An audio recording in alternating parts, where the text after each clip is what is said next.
হঠাৎ গ্যালারিটা স্ক্রল করতে করতে দেখলাম এই রেসিপিটা তো তোমাদের সাথে শেয়ারই করা হয়নি।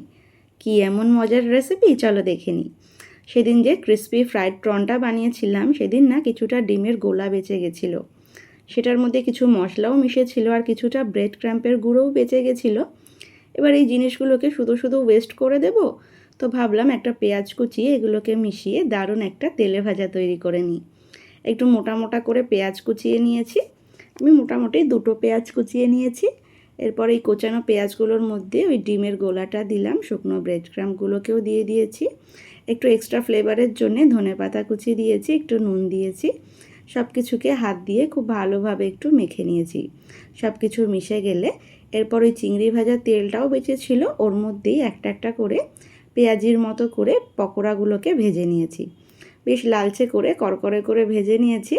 এগুলো একটু লালচে করে ভাজা হয়ে গেলেই প্লেটে নামিয়ে নিয়েছি। তারপর এগুলোকে আমি আজকে কিসের সাথে সার্ভ করব বলো তো? মুড়ির সাথে। মুড়ির সাথে কিন্তু এই তেলে ভাজাটা খেতে ভীষণ ভালো লাগবে। তাহলে এই তোমাদের ইনস্ট্যান্ট রেসিপিটা কেমন লাগলো আমাকে অবশ্যই কমেন্ট করে জানিও। আর ভালো লাগলে তোমরাও বাড়িতে ট্রাই করে দেখতে পারো, ভীষণ ভালো লাগবে।